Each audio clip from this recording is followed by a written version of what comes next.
Salut, c'est moi.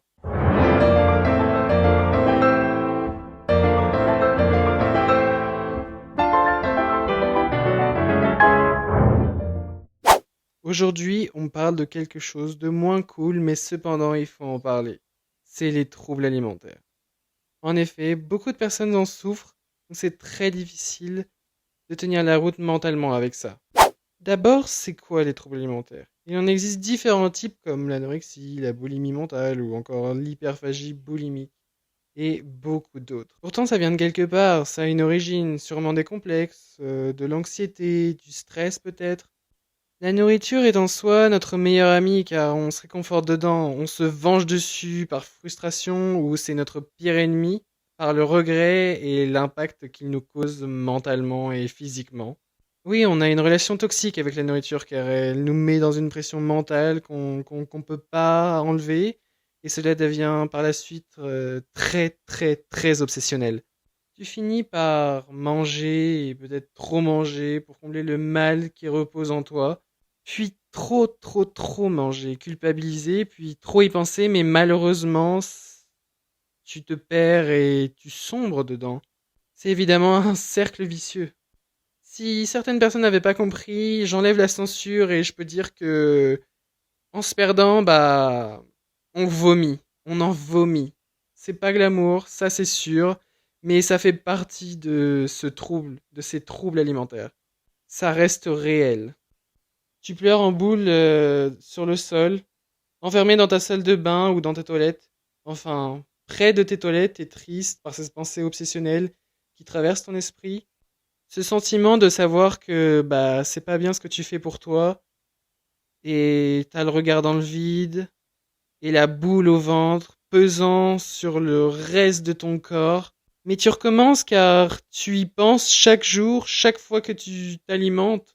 Tu calcules tes repas, ce que tu manges, les soirées, sorties avec tes amis. Tes amis sont source d'angoisse, pas par eux-mêmes, mais car le plus souvent, c'est des événements où bah, vous allez manger des plats, des gros plats, des fast-food, vous allez manger un peu n'importe comment, vous allez boire de l'alcool, vous allez prendre que des trucs où vous pensez qu'aux calories et pas, comment dire, on va pas penser à cette joie que ça nous procure principalement. On va y penser quand on y est, mais on sait qu'après on va beaucoup, beaucoup regretter.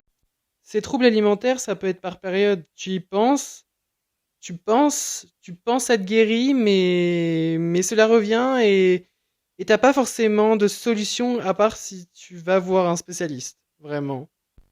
Malgré toutes ces difficultés, ce mal-être, il faut accepter l'aide, même si je sais c'est plus facile à dire qu'à faire, mais quand on te tend la main pour pouvoir te soigner ou t'aider, je pense que quand ça devient trop grave ou même quand ça commence, il faut aller voir quelqu'un, c'est vraiment important. C'est pour ça aussi que je fais ce podcast, c'est qu'il faut commencer à aller voir quelqu'un et même commencer à en parler.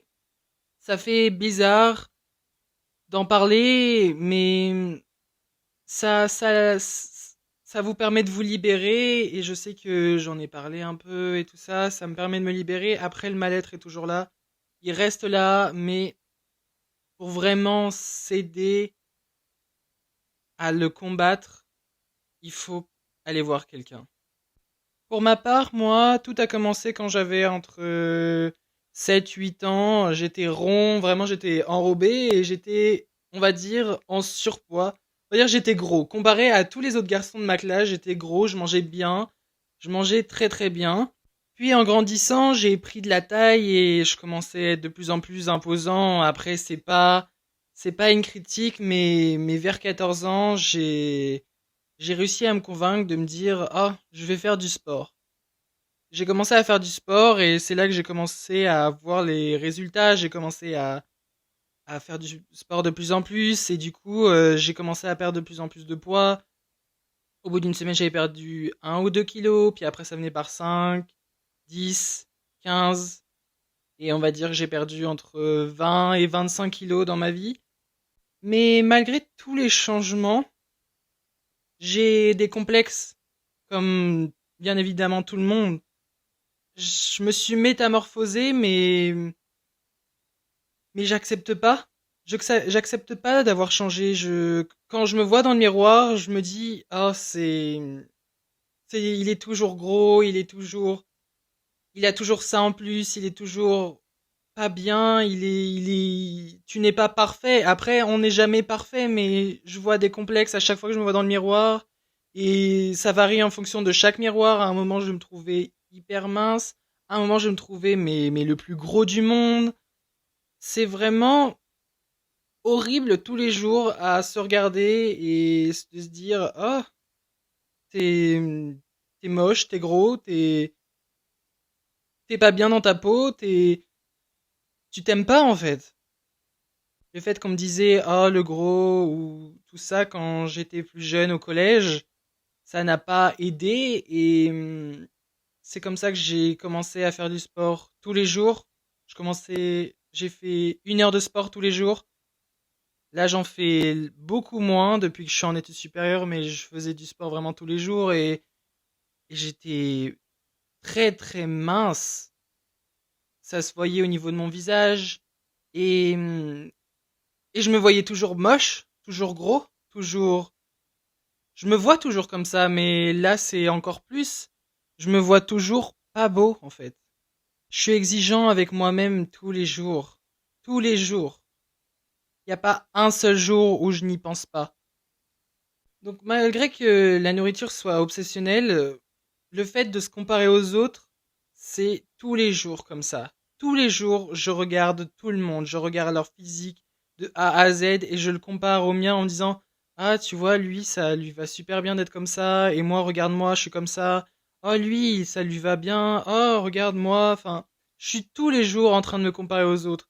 Et ce qui est surprenant, c'est que les gens autour de moi envient mon physique, mais tous les gens, je dirais pas tous, c'est un peu prétentieux de dire ça, mais la plupart des gens disent ah, tu pourrais faire mannequin. Ah, franchement, le physique de Alexis, moi, je le veux. En fait, j'arrive pas à trouver ce qu'il y a de bien chez moi, alors que beaucoup de gens aiment comment je suis, mais, mais, mais où sont les belles choses que vous voyez que moi, je n'arrive pas à voir? Et ça, c'est parce que je vis tous les jours avec mon corps, c'est parce qu'on vit tous les jours avec notre corps. Et on finit par plus voir ce qu'il y a de beau en nous. Mais c'est difficile, c'est difficile de croire que les gens aiment bien votre physique quand vous-même vous n'acceptez pas le vôtre. C'est pour ça que quand on me fait un compliment sur mon physique, je sais pas comment le prendre.